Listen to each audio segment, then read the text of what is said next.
आज पूरे देश में चर्चा कांग्रेस पार्टी के मैनिफेस्टो की है और मैं बड़ी विनम्रता से कहना चाहता हूं, शायद ही कोई जानता होगा कि भाजपा के मैनिफेस्टो में क्या है। ऐसा क्यों है?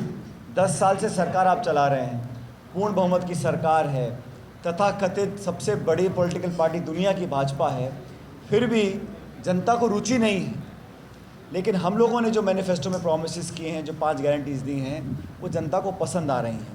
जिस न्याय की बात हम लोग करते हैं, जिस न्याय की बात राहुल गांधी कर रहे हैं, महिलाओं का, श्रमिकों का, नौजवानों का, किसानों का, वो हम जानते हैं जनता और मतदाता उसको पसंद कर रहे हैं। इस प्रदेश के अंदर आज सफल कार्यक्रम हम लोगों के हुए। मैं श्रीकांत जेना जी के लोकसभा क्षेत्र में सभाएं कर आया हूं और मैं इतना जानता हूं कि उड़ीसा के अंदर जो चुनाव हो रहा है वो त्रिकोणीय चुनाव नहीं है, वो ट्रायंगुलर कॉन्टेस्ट नहीं है, क्योंकि बीजेडी और बीजेपी दोनों एक ही सिक्के के दो पहलू हैं। और कहीं ना कहीं उड़ीसा और केंद्र सरकार भी लगभग डबल इंजन सरकार है। 5 साल तक बीजेडी ने लगातार समर्थन किया एनडीए की सरकार का, लोकसभा में, राज्यसभा में, सदन के अंदर, सदन के बाहर, और चुनाव से पहले वो लोग अलग अलग लड़ रहे हैं। ये एक रणनीति के तहत किया जा रहा है। मुझे लगता है कि मतदाता ये समझ गया है कि अगर हम बीजेडी को वोट दे रहे हैं तो वो वोट बीजेपी को लग रहा है। और ये बात आज जनता ने इस बात को हमको भी कहा जब मैं सभा को संबोधित कर रहा था। तो ये चुनाव कांग्रेस मजबूती से लड़ रही है और मुझे खेद है कि इस देश में जो संवैधानिक संस्थाएं हैं, लगातार उन संस्थाओं को नीतिगत तरीके से कमज़ोर करने का काम किया जा रहा है।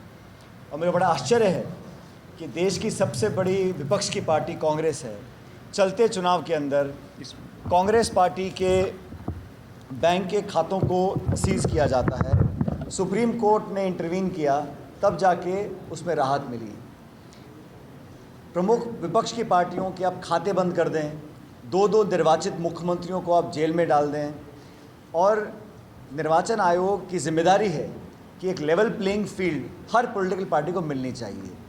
और इसलिए मैं कहता हूं कि 70-75 साल से इस देश में जिन संवैधानिक संस्थाओं को अलग अलग सरकारों ने पोषित किया है, आज उन पर प्रश्न चिन्ह लग रहे हैं, उनकी विश्वसनीयता पर, उनकी पारदर्शिता पर, और जनता की जो आस्था है उन संस्थाओं के अंदर वो कहीं कमज़ोर ना पड़ जाए, ये उस बात का चुनाव है।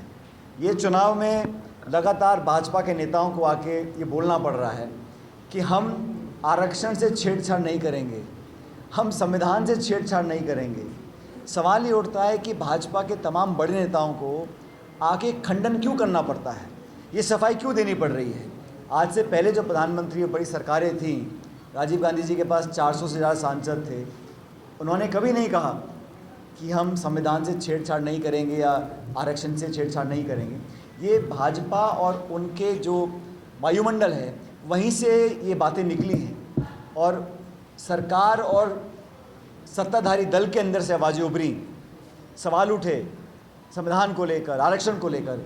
इसीलिए पॉलिटिकली बैकफुट पे आते हुए भाजपा ने अब खंडन किया है और हम पे आरोप लगा रहे हैं कि कांग्रेस आ जाएगी तो क्या हो जाएगा,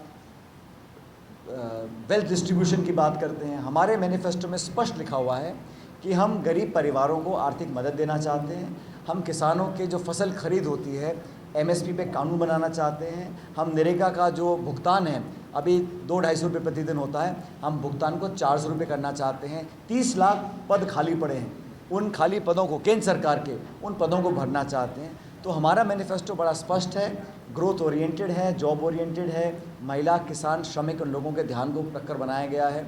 और मैं इतना कह सकता हूं कि जिन जिन राज्यों में भाजपा और कांग्रेस का सीधा मुकाबला है, उन तमाम राज्यों के अंदर कांग्रेस पार्टी की स्थिति बहुत बेहतर है। और जो हमारे गठबंधन है इंडिया अलायंस का, विशेष रूप से बिहार में, महाराष्ट्र में, बाकी राज्यों के अंदर हम लोग बहुत बेहतर करेंगे। 4 जून को मतगणना होगी और मुझे लगता है कि ये बदलाव का चुनाव है। जनता ऊब चुकी है उन्हीं जुमलों से, उन्हीं आश्वासन और वादों से। और साथियों, बड़ा अजीब है कि अभी तक ऐसा होता था, विपक्ष सरकार पे आरोप लगाता था। पहली बार देखा है कि सत्ताधारी दल और सरकार विपक्ष पे आरोप लगा रहे हैं और कांग्रेस पे आरोप लगा। आज भी नेहरू जी को लेकर, इंदिरा जी को लेकर, राजीव गांधी जी को लेकर चर्चाएं की जाती हैं। 50 के दशक में क्या हुआ, 60 के दशक में क्या हुआ, लेकिन आपने इन 10 सालों में क्या किया, उसका कोई जवाब नहीं मिल रहा है। और दूसरी बात, भारतीय जनता पार्टी के जो हमारे साथी हैं, जब विपक्ष में थे तो तमाम आर्थिक नीतियों का विरोध करते थे। मैं आपको उदाहरण देना चाहता हूँ। जब हमने बात की एफडीआई की, फॉरेन डायरेक्ट इन्वेस्टमेंट, रिटेल और डिफेंस में, उसका विरोध किया, आज समर्थन कर रहे हैं। मनमोहन सिंह जी के सरकार में मैं मंत्री था, हम लोगों ने डीबीटी, डायरेक्ट बेनिफिट ट्रांसफ़र चालू किया, उसका विरोध इन्होंने किया। हमने जीएसटी को चालू करना चाहा, उसका विरोध किया। हमने इंडिया यूएस न्यूक्लियर डील किया, उसका इन्होंने विरोध किया। डब्ल्यूटीओ का विरोध करते थे तो, और स्वदेशी जागरण मंच तो बोलता था कि डब्ल्यूटीओ से बाहर आ जाइए। तो तमाम जो आर्थिक मुद्दे थे, और ये Aadhaar card, unique identification number, broadband to the villages, IT revolution, telecom revolution, जिसकी आज ये सरकार बहुत बखान करती है, ये सब कांग्रेस की सोच की परिकल्पना का परिणाम है। इसलिए ये तो श्रेय लेना जानते हैं, लेकिन 10 साल में इतना बड़ा मुल्क है, बहुत संभावनाएं थी, और हम तो चाहते थे कि देश की जो जीडीपी ग्रोथ हो वो 9%, 10% हो, उससे बहुत कम हो पाई है। तो ये सरकार से लोगों का मन उठ चुका है, और इस प्रदेश के अंदर जो पर्दे के पीछे खेल होता था, अब चुनाव के प्रचार के माध्यम से सब खेल बाहर आ गया है कि दोनों दल एक ही हैं। इन्होंने बड़े चालाकी और तरीके से अपने टिकट वितरण करे हैं, विधानसभा और लोकसभा के एक अंडरस्टैंडिंग करके की है। तो बीजेडी को वोट डालना मतलब बीजेपी को वोट डालना है, जनता समझ चुकी है।